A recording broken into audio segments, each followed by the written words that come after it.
So there was like a little bit of a competition online to see, like, pulling together the active math rock community, and they put together this list of like quintessential math rock albums.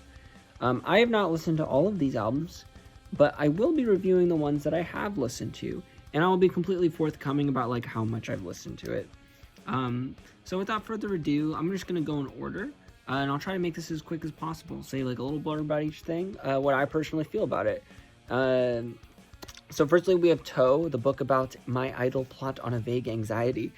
I actually haven't listened to this one very much.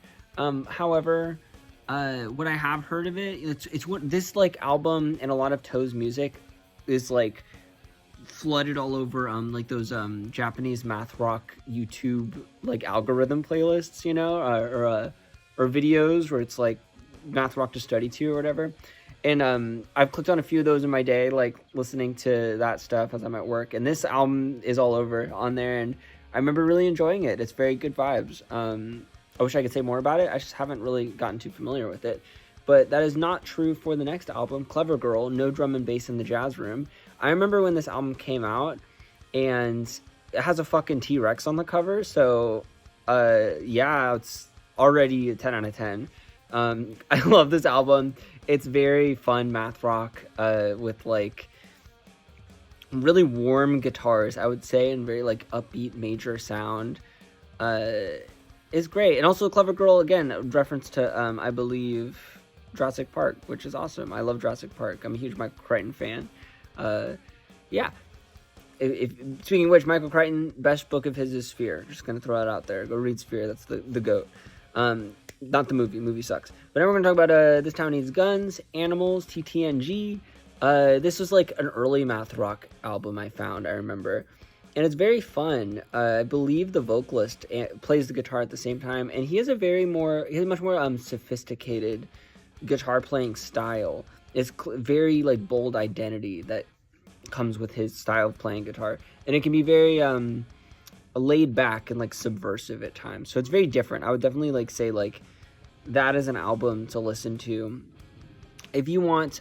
If you're an indie fan, I would say that like it very much has that sort of like indie rock, like Death Cab for Cutie vibe. You know, like that sort of emotional depth, but like also like innocence and warm like hug type music. Like I guess it's very emotionally secure, very very good music. Then we have Don Caballero, American Dawn. I love this album. Don Caballero is really cool because they do like these longer songs and a lot of these little like jazz moments. You can tell that they jam out their music. And there's a lot more like improvisation in their music than I'd say most math rock. And the songs can be kind of long and meandering, but that's like, it feels like you're in the room with them. Like that's the vibe I get from Don Caballero. They have some really cool and unique jammy math rock going on. So, you know, like it's like the jam session math rock stuff. Listen to Don Caballero. Then we got Hella. I remember finding out about the album through the fact that the drummer is in Death Grips. Like that's like, and I'm not a huge Death Grips fan or anything, but I was on the internet in 2018. No one shut the fuck up about Death Grips. I liked their like first album and stuff. And I've seen Andy Morin live, and it was fucking awesome. I wasn't trying to, just happened to be at a venue playing, and I'm like, yo, this is the Death Grips guy. But this is not Andy Morin. This is the drummer, Zach Hill.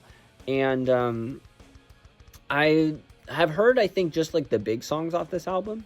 It's math rock. You know, it's vibes. It's more aggressive math rock, I would say. It's definitely heavier and edgier. Moving on, I have not listened to Piglet. I like that album cover. Very math rock. I haven't listened to it. Sorry. Giraffes. Dude. More Skin with Milk Mouth. This album in particular actually is not my favorite of theirs. My favorite is that album is my favorite. And this is such a cool project because it's just a duo, drummer and guitarist, and they make use of all the sonic space just as two people, and they're dominating so much information like it's more complex and interesting than it could ever be. Like it's almost like if they threw in one other member, they would have to like tone back their sound, you know. And that's what makes their music really cool to me. Has some really cool like breaks and stuff in their music. Like there's like an Alan Watts segment in that album. But I love Drafts. They're so cool, and I love the idea of like a duo that is just on drugs. They're not. I don't know if they're on drugs, but the music is on drugs, certainly. Oh my god, and Delta Sleep Twin Galaxies is an amazing album. This is another one where like if you like indie music, but you like that sort of maybe jazz fusion indie, like I'd say like Crumb. If you like Crumb, if you like what's their name? Naipom is the name of like the solo project of the band. Hiatus Coyote. If you like Hiatus Coyote, if you like Crumb, you know, if you like adult jazz as well, I'd like throw that in there. This album is fucking awesome. They're songwriters. This is not just like wanky math rock type stuff. These are songs and journeys, like the music goes on, and they're not afraid to be heavy. They're not afraid to be beautiful. I'd say they lean way more into the beautiful than the heavy, but they have moments on this album. I think the song's called 23 Letters or something, a number of letters. That song has a breakdown at the end that is unfucking hinged. One of the hardest math rock breakdowns ever of all time, if not the hardest breakdown of all time, math rock breakdown. So, Twin Galaxies by Delta Sleep, great album. All their albums are fantastic. Singer is a very beautiful, soft voice, and there's no real like, you don't really scream or yell or anything. And guitars will scream and yell. They do that here and there. It's good. It's some good shit. I'm talking about Tangled Hair. We Do What We Can. I like that this is on here. I actually wouldn't have thought this would be on here. I remember finding this album fairly recently, and I actually haven't listened to it all the way through, but what I've heard from it, it's very, very good. More of like a post-rock classic type of sound, you know, like raw. It's very raw. And some good shit, very riffy. And then we got Totoro, Home Alone. This is another one of those, it's like Toe. It's another one of those math rock study playlist bands. And good stuff. Leans way more towards emo, I would say. I'm going to keep going. Rooftops, A Forest of Polarity is a surprise to see on here, because I didn't think that this album was that big. I thought they were pretty small, actually, for this band. And they don't have a whole ton of music either. But this is an amazing band. It's been a minute since I've listened to them, but their stuff is really good. It's like doing that emo math rock thing, but it's just so, just good. Like it's almost hard to, with math rock, when something is very just does the genre as good as it can be. This one in specific is doing it as good as it can be, plus the emo. Like, it's like, this is the emo math rock at its apex. Rooftops. Wish they had more music, but I feel like kind of the lack of music they have in their discography adds to their legend status in a way. Like, it's this mystery of like, damn, like, what if they did more, you know? Wish they would do more, you know, it'd be cool. Come back, Rooftops. If they're not still together, or maybe they just put out an album or something, I don't know. Last I knew, they didn't have much material.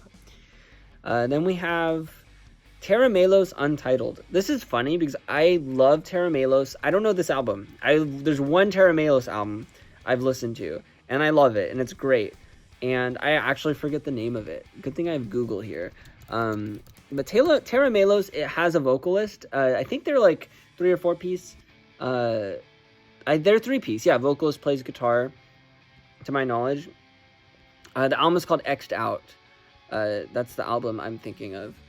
And oh my god, so from what I hear, they actually have a pretty diverse discography. They have some heavier records, then they have some really chill records, so it's hard to kind of pinpoint their sound specifically.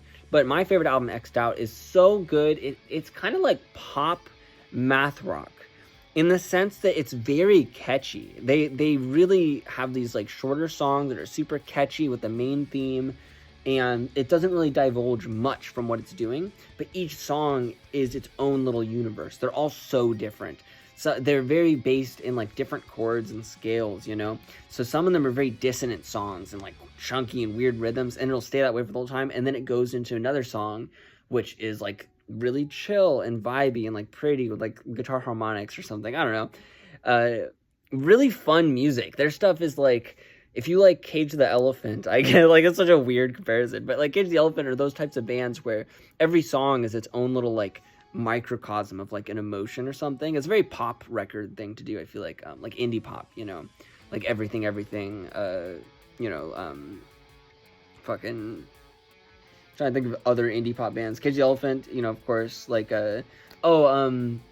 rock bands, you know, like just good old rock bands. I'm saying pop, maybe indie rock is a better way to say it. But you know, every song is its own little journey. And yeah, Tara Melos is awesome. I also love the singer's solo project, which is not math rock, but he has like indie stuff, which is very cool. Now we're going to talk about The by Trico. I love this album. This is one of their early albums, and they still make music, and it's all really sophisticated. Like, there's layers upon layers to their music, and it's almost overwhelming how much is going on. It's like if Chon had a vocalist. Like, Chon is already overwhelming to listen to sometimes, in a good way, like there's just so much to dive into. But imagine adding a vocalist on top of that, and the vocalist is also doing really interesting and exciting things. So Trico, this early record, I'd say is one of their simpler records, but it's also probably their more heavy record and like very in your face. The track Pool in particular, boom, that is the shit to me. I love that record. I love that track and love this record. It's great. The energy is fantastic. Specifically Pool has this rhythm that has never left my head since I've listened to it, which it's like 5/8, but it's 3 bars of 5/8. And so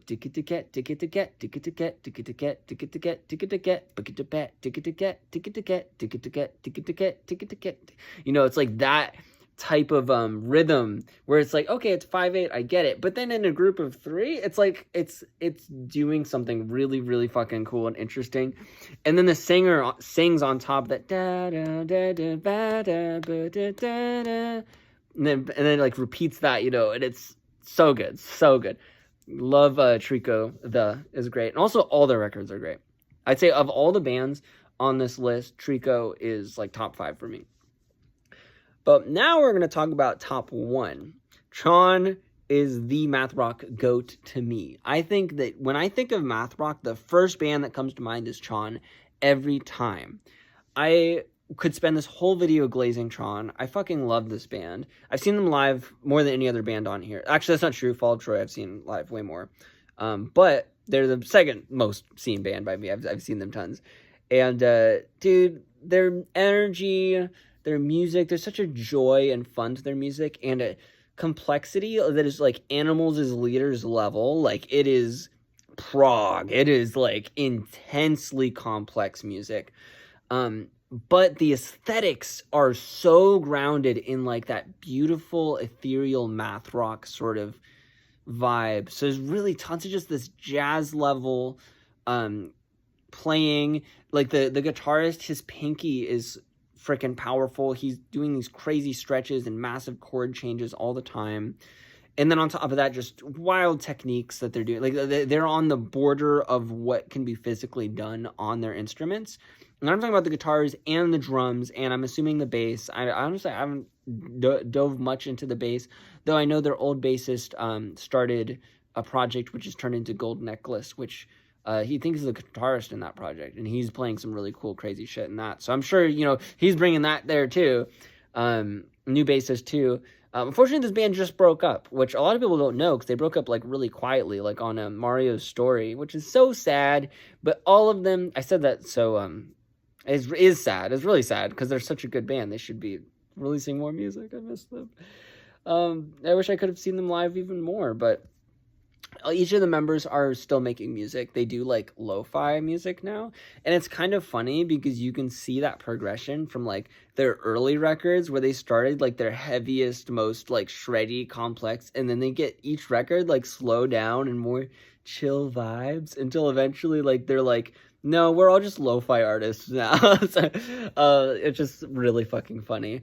I have not listened to their lo-fi stuff yet, but I really want to, because undoubtedly they still bring this complexity to their music that is just like a level of mastery and control. Like, when you get to a certain level, being able to play chill music with that level of intense like complexity is just a show of how fucking talented you are. These people are great. And there, I could keep glazing Tron. I'm gonna stop there. But I actually really love that they put Tron and Floral next to each other on this list, because I would say Floral is kind of like a Tron successor. Floral is another instrumental band, but they kind of like, they're really doing that same like intense complexity type of thing. I would say the drums aren't like they are for Tron. Like, Tron's drums are just untouchable. Of all the records on here, no band's drummer is on the same level as Tron's drummer. I'm just gonna say that flat out. Like, you could maybe make arguments for the guitarist. Drummer of Tron is a god among men. He's fucking amazing. Florist, I mean, not Florist. Florist is a great band too. Floral, they don't have a drummer on that level, but their drummer's still fucking awesome. He's like keeping up with everybody. And yeah, Floral is a fantastic band. They have some riffs in their music that are so unhinged and memorable and fun, and it's like they write the types of riffs that like you have to play the song over again to be like, hold on, like I need to really get my brain used to what the fuck he just did, because that is insane. It really makes you think, like, how are they doing this physically? There's some really fun illusions that the guitarists are doing in their riffs that are like really cool stuff. Yeah, Floral's awesome. American Football, why the fuck is this here? I'm just gonna be honest, this is not a math rock album. They're like an emo, I mean, everybody knows who American Football is. Let's not joke around. It's a good album. I like it. I've heard it like against my will. Like, Nevermind I've heard against my will just too many times to really like have an opinion on it. But yeah, they're cool. Anyway, Enemies, I haven't listened to this record. I think this is newer, actually. Cool name, very math rock. I haven't listened to that. And then I also haven't listened to Pretend, or Color, or A Picture of Her. Like, there's a run of albums I haven't listened to. You know, it's crazy that these ones got on here before Fire Quit, all I will say. And Covet, what the hell? But, you know, I haven't listened to these. I can't diss them. They seem cool. I like that Colors, this album, is an anthology, because I always find anthology albums really fun to listen to and really enjoyable. It's like I can get a glimpse at the personality of a band in its entirety. I like listening to bands' throwaways very much. I tend to enjoy those types of songs, honestly, more than like the singles sometimes, because it's like they're more experimental and stuff. So of these four, I definitely would probably listen to Colors, though the other ones look cool too. And then now we have Covet, Technicolor. My favorite album of theirs is actually Catharsis. That album that should be on here, honestly, because this album by Covet, Technicolor, is a great album. Don't get me wrong. It has some absolutely phenomenal tracks on there. But Catharsis is like pure math rock. Like, Technicolor plays, I'd say this band plays with like bars more, as in like they do a lot of 4/4 stuff, but it's like how they move the tempo. It's like a more wide math rock where they're doing mathy stuff, but it's on a more larger time scale. So they'll have one riff that's kind of like 4/4, and they're not messing around with like the eighth notes very much, but they'll definitely throw in some interesting things over time. And it makes for a different math rock listening experience. I'd say it's more approachable for a lot of people, but also maybe less approachable for people who are like more used to that sort of like choppy eighth note math rock, you know, with like throwing in odd time signatures that are more like in your face. There's something more, I don't want to say sophisticated, but like palatable, but also in that it being different, it is really unique and shows a different talent that I don't think other math rock bands are stretching in the way that Covet is. Covet's great. They're fucking awesome. I saw them live last year, and it was one of the best shows I've seen. Like, they were fucking awesome. They played some songs off of Technicolor and some songs off Catharsis too. And that was like right when Catharsis came out as well. And that album is so good. Maybe it's because it's fresh in my mind that I think that it deserves a spot even more. But really, I think it is more like math rock. Like, I just would say that. Like, it's not that Technicolor isn't math rock, but if we're talking about math rock goats, Catharsis is the math rock album by Covet, and it's the most recent one. And if it's any show of the direction they're going, it's fucking awesome. She plays a lot with pedals on this record, the main guitarist and singer as well. Really awesome, and the drums are elevated too. Like, it seems like Catharsis is just an elevated version of Technicolor. But I'm not gonna complain anymore than that. Maps and Atlases, I've heard of this band, have not listened to them. Yeah. Elephant Gym, I have heard of them. I don't know this album.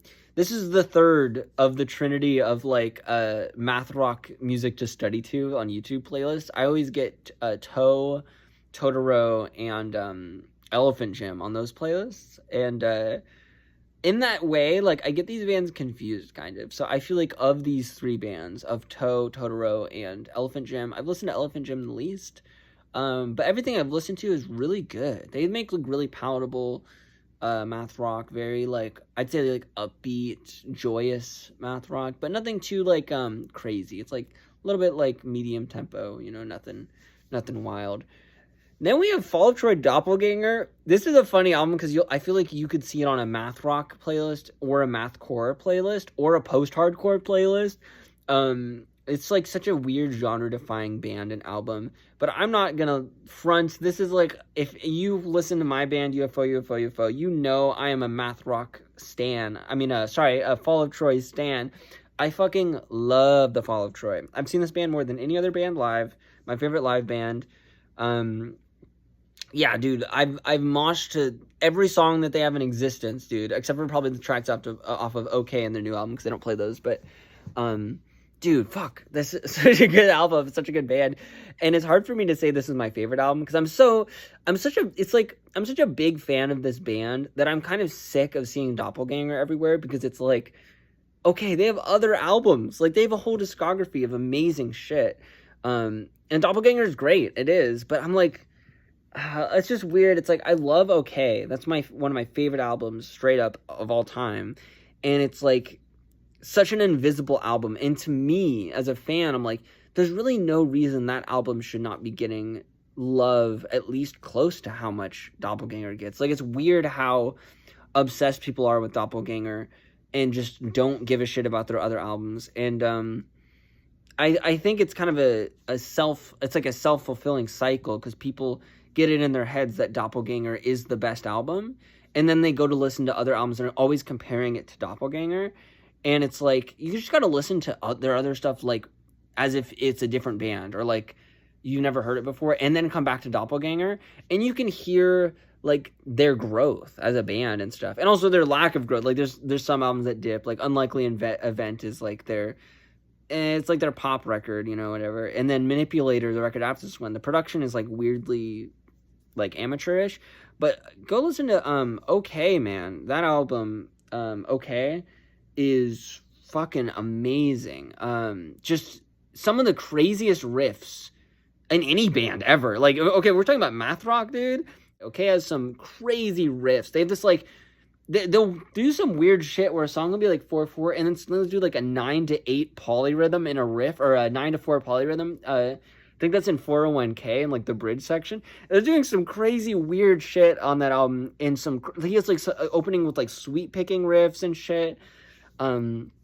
Really insane stuff on that album, and his vocals are my favorite as well on that album, where like it's more mature and raspy, and it sounds like him more, like it's unique, and then their most recent record, it was like a re-recording of some of their old stuff with some new stuff thrown in. The new songs on that record are my favorite, dude, like Roundhouse, fire. So, I'm a Fall Trip fan.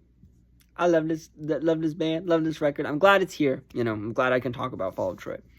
And it makes sense that Doppelganger is on here because it's their biggest record, But this is also my opinion, so I had to say what I had to say. And then I'm so happy that we're ending on Faraquet, The View from This Tower, because where would we be without Faraquet, right? I came to them late, honestly, but I'm so glad that I found them because they really, like, okay, for context, everything on this list is probably spanning from the year like 2005 earliest to maybe like today, with some really big bumps in probably like 2010s and 2020s, because like math rock has been going up, in its popularity. And Firequet, they're from the 90s, dude. Like this is an album really grounded in the emo post-hardcore sound that was untainted by radio play, and like Hot Topics and shit. Like this is a raw math rock album. Firequet, The View from This Tower is fucking amazing, and it's really set the foundations for what so much of math rock would one day become, because it is that sort of vocalist who's virtuosic and playing this crazy stuff while singing and playing guitar at the same time, and playing crazy chords and interesting odd time signatures, and the drums are locked in with it, and then it has that sonic aesthetic that is more pulled back and raw. But what this album has especially is a bit of that punk vestige that I think really got lost in the 2000s with a lot of bands, which, because like if you think about it, emo and post-hardcore and stuff, all these are from the punk genre, right? From the punk like ethos, and they all kind of lost that in the 2000s. Not all of them, but like a lot of them lost that in the 2000s. And some bands held on to it or came back around to it. Like I'd say Fall of Troy's recent stuff is bringing that more in, and Giraffes has that in there, and Don Caballero has that more like avant punk type vibe, but then a lot of these just, there's no real punk to it, right? Like Covet's not got like, there's no punk heart to it. The Twin Galaxies, Delta Sleep, not punk, and not that there's anything wrong, like Chon, not punk. Not that there's anything wrong with that at all. I'm not a punk purist, but also at the same time, it's like, I love it. Like I love when the punk is there. And of all the albums on here, Firequet carries that, especially in the lyrics. It has that 90s sort of vulnerability that has really been like lost.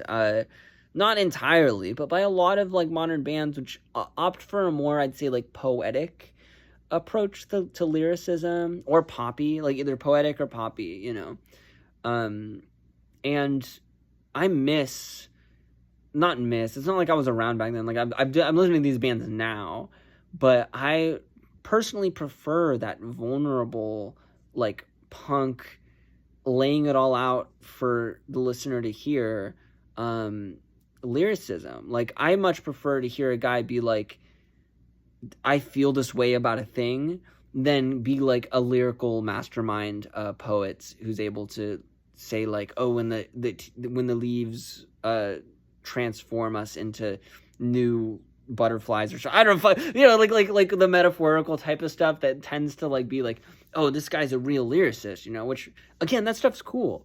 But me personally, I prefer that like vulnerable, like telling it like you feel it, and with an intelligence. There's an I feel like 90s lyrics had such a vulnerable intelligence to them, a self-analysis and a societal analysis, not just 90s but 80s too. And I think it's because of that punk ethos, that punk core, which was so good at that, especially bands like Minutemen and stuff. All that being said, I got through the whole list in like perfectly 30 minutes. Fuck yeah, let's go. 30-minute video. And yeah, so that was it. I might do more of these, and if you want me to listen to any of these albums that I didn't listen to, throw them my way, like let me know. So yeah, if I were to pick my top 5 from this, I'd go number 1, Fall of Troy. Okay, well, my personal top 5 bands would be Fall of Troy, then Chon, then Firequet, then Covet. No, then Delta Sleep, then Covet. That's the order. So Fall of Troy, Tron, Far Quit, Delta Sleep, Covet. If I were to do top 5 math rock, I would personally put Far Quit first. Then I'd put Tron second. I'd put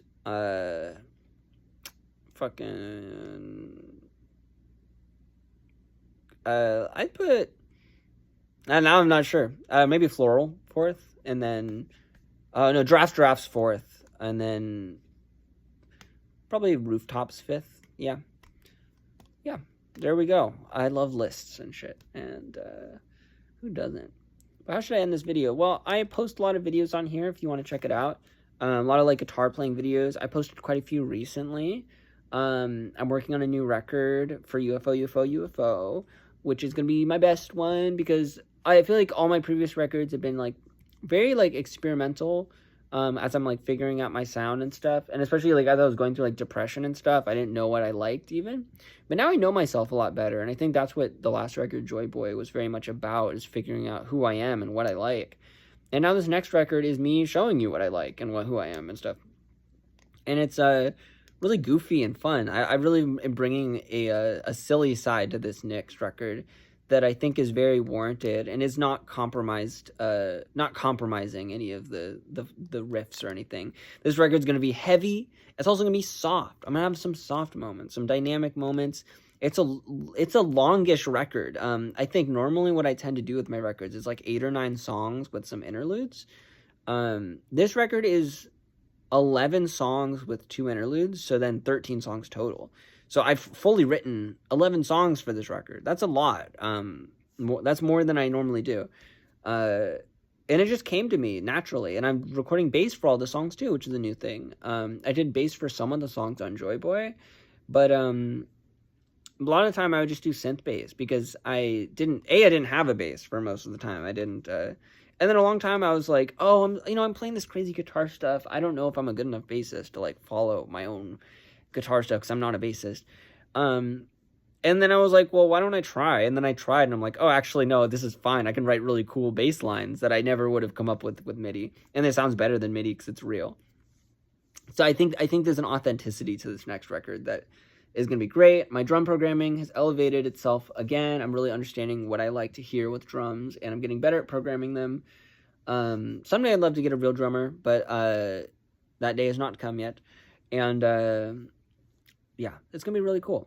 So it's not yet titled. I was thinking of calling it UFO 2, because my first record was called UFO 1, and that was kind of an identity statement. And then this album is also an identity statement. And then the other name I was kind of playing with is All We Have Is Each Other. I feel like that's a very like emotionally loaded album name, and it's also very definitive. And that's kind of the vibe I want to bring. But I don't know. I don't know if I like either of those. I might go with something else entirely. So we'll see. I'd say wait for when it comes to when that record's going to come out. It's probably going to be in like a few months. I am getting through it pretty fast, but also I want to be charitable to myself, because I have a lot of life stuff going on right now. I'm like switching jobs a lot and stuff. Yeah, so that's planned. I also have another record which I recorded at the same time as Joy Boy, a little bit before, that I want to put out, but I want to do that later. Like I don't know if that's really something I want to focus on right now. It's like entirely recorded. I just have to mix it, finish mixing it. But I want to give it a little more breathing room. Like I just put out Joy Boy, and I don't want to put out like Joy Boy Part 2 immediately. Like it'd be kind of nice to save that for a little bit later and come back to it and be like, hey, yeah, like this was, I have more from this time. And these songs in particular are really cool. They're more One Piece themed, I would say. And then there's some really good moments on that album, so I'm excited to put that one out. And then I have another album planned to come out, which is Jujutsu Kaisen themed. It's also entirely recorded, but I'm waiting to put that out when Jujutsu Kaisen Season 3 is like getting rolled out, so I can kind of like maximize to be like, hey, JJK fans, I'm putting out an album that's JJK themed. You want to go listen to it?